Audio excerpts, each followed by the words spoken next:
Hello guys, welcome to एडवंकुरन। मैं हूं आपका दोस्त अश्विनी कुमार और मैं आज के इस वीडियो में झारखंड सचिवालय जेएसएससी के सिलेबस पे बेस्ड ऑन नागपुरी लोक कथा का जो कथा है तिरिया चरित, उसका सारांश आपके सामने रखने जा रहा हूं। तो आइए वीडियो को शुरू करते हैं। पीटर शांति नौरंगीकर लोक साहित्य संकलन नगपुरिया साहित्य से ये लोक कथा लेवल जा है। ये लोक कथा जो है वो पीटर शांति नौरंगी के द्वारा लिखित है और इसका संकलन नागपुरिया साहित्य में किया गया है।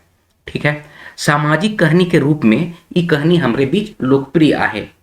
ई कहानी में सौ विद्या कर जानकारी लेवल गोटेक राजकुमार आपन जनाना ठींग डींग हाकेला, तब रानी ओके तिरिया चरित विद्या के सीखे जाने कर बात कहेला, जेकर पर ई कहानी आधारित आहे।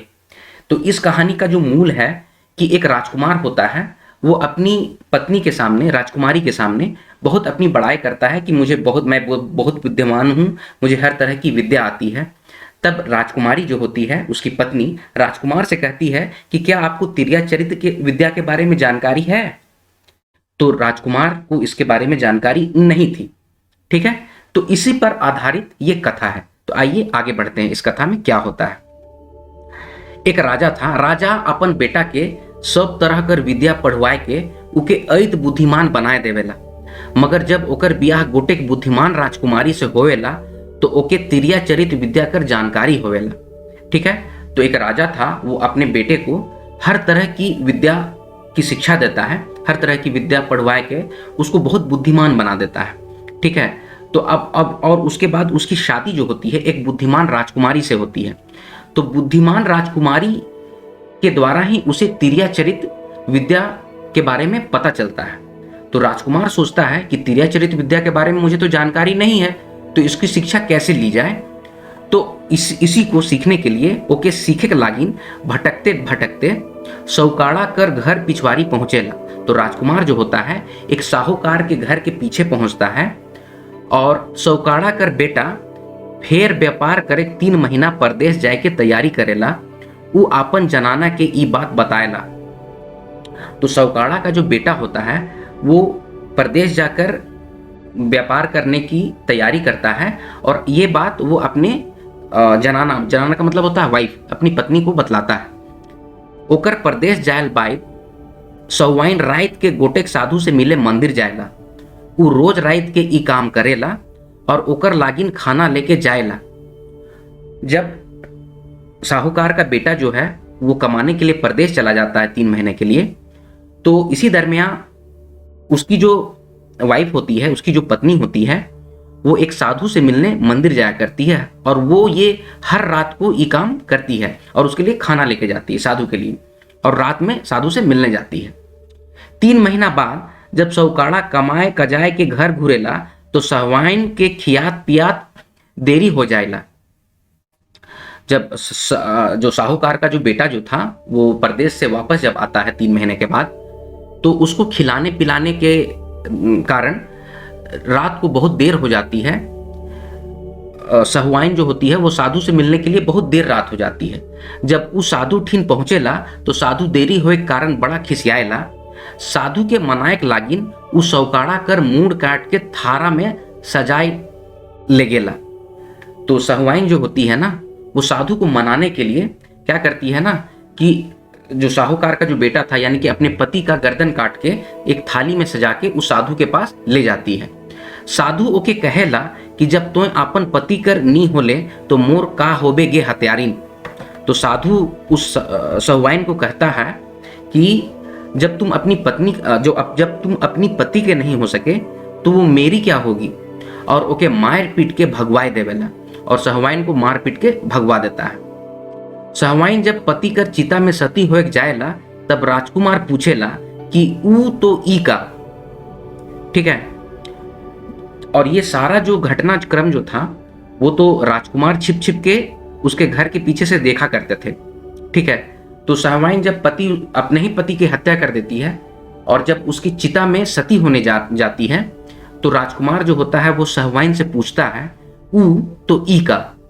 सहुआइन एकर भेद जाने के लिए अपन बहिन कर पता देवेला और सहुआइन जो होती है वो राजकुमार को इस बात का भेद जानने के लिए ऊ तो ई का इस बात का भेद जानने के लिए अपनी बहन का पता देती है। राजकुमार सहवाइन कर बहिन से मिलल बाद तिरिया चरित कर फेर में ओकर बहिन कर बताल डहर में चल के परी लोग पहुंचेला।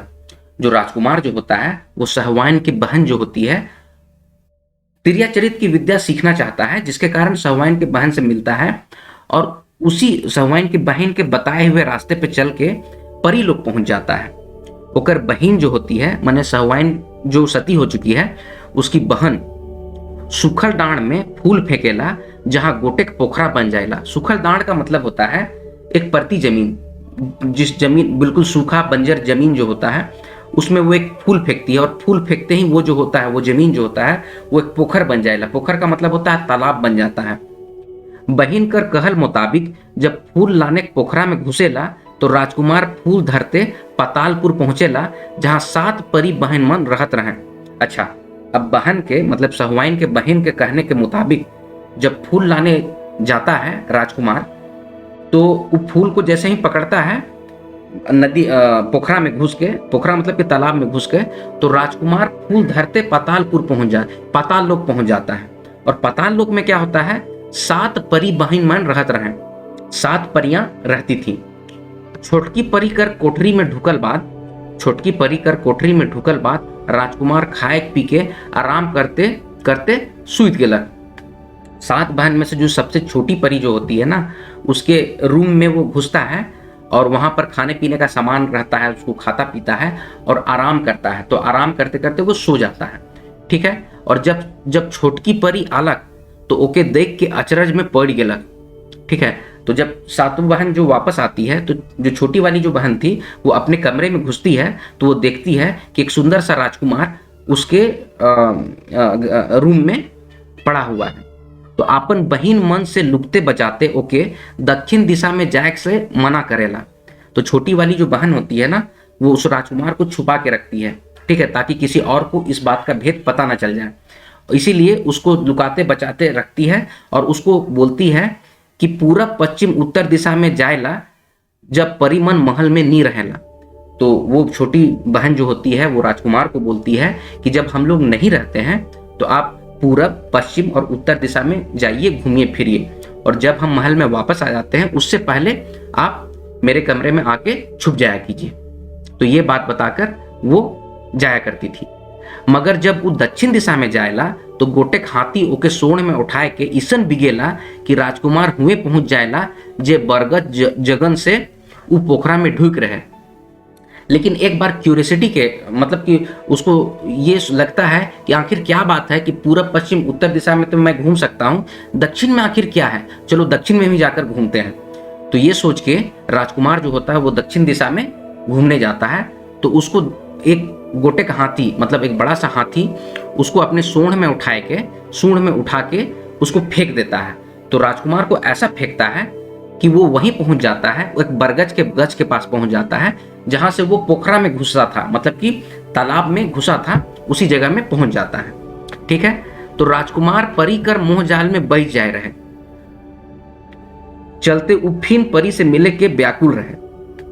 तो राजकुमार जो होता है वो मोह जाल में फंस जाता है और परी से मिलने के लिए और व्याकुल हो जाता है। तो पनिहारिन सहवाइन से ओके परी लोक में फिर से पहुंचाए के लिए ओकर बेटा के पूजे के बाद कहलक तो राजकुमार तैयार हो गए। अब राजकुमार जो होता है वो जो पनिहारिन सहवाइन जो थी, पनिहारिन सहवाइन का मतलब ये हुआ कि सूखा जमीन में जब वो फूल फेंकती थी तो वो पूरा पानी पानी हो जाता था, एक तालाब बन जाता था, इसीलिए उसको पनिहारिन सहवाइन बोला गया। तो पनिहारिन सहवाइन ना राजकुमार को फिर से बोलती है कि ठीक है मैं तुम्हें फिर से परी से मिला दूंगी, लेकिन उसके लिए तुम्हें मेरा एक काम करना पड़ेगा। तो क्या काम करना पड़ेगा? तो तुम्हें अपने बेटा का सर, बेटा के पूजे का मतलब क्या हुआ, गला काटना होगा उसका, ठीक है। तो गला काट कर लाना होगा, ठीक है। तो घर घूर के वो राजकुमारी और इस काम के लिए राजकुमार जो होता है वो तैयार हो जाता है, ठीक है। तो घर घूर के वो राजकुमारी के ठग ठाक के अपन बेटा संग पनिहारिन ठीन छोड़ा के लेके पहुंचलक। राजकुमार जो होता है वो घर जाता है, राजकुमारी इसको ठग ठाक के मतलब बात उत बना के किसी भी तरह और अपना बेटा जो होता है ना उसको लेके आता है पनिहारिन के पास। परी कर प्रेम जाल में बाइज के जब ऊ अपन बेटा के पूजे के तैयारी करलक तब सौवाइन पनिहारिन बहिन कर बताल सवाल कर जवाब दिलक, ई तो ऊ का और ऊ तो ई का। जब राजकुमार जो होता है वो अपने बेटे का गला काटने के लिए तैयार हो जाता है तो वो जो पनिहारिन सवाइन जो होती है वो बतलाती है अपनी बहन का, जो उसकी बहन जो सती हो गई थी तो वो क्वेश्चन की थी ई तो ऊ का, तो उसका जवाब देते हुए ये पनिहारिन सवाइन बतलाती है कि ई तो ऊ का और ऊ तो ई का।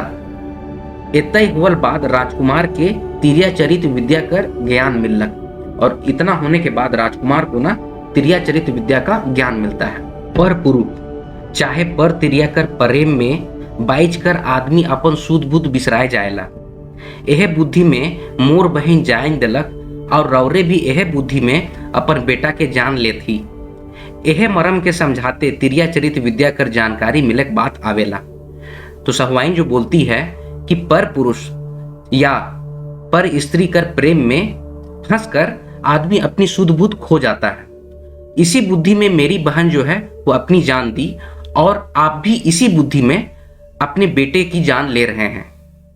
यह मरम के समझाते तिरिया चरित विद्या की जानकारी मिलती है। तो ये था तिरिया चरित्र कहानी का सारांश, जिसको मैंने नागपुरी और हिंदी दोनों में आपके सामने समझाने की कोशिश की है। इस पे बेस्ड ऑन जितने भी प्रश्न होंगे वो मैं अपने अगले वीडियो में लेके आऊंगा, जो कि एडू अंकुरन चैनल के माध्यम से आपको प्रोवाइड कराया जाएगा। अगर आपको ये वीडियो पसंद आया तो इसको लाइक कीजिए, शेयर कीजिए, अपने कमेंट कीजिए और एडू अंकुरन चैनल को सब्सक्राइब कीजिए। मिलते हैं अगले वीडियो में, तब तक आप लोग अपना ख्याल रखिए। जय हिंद।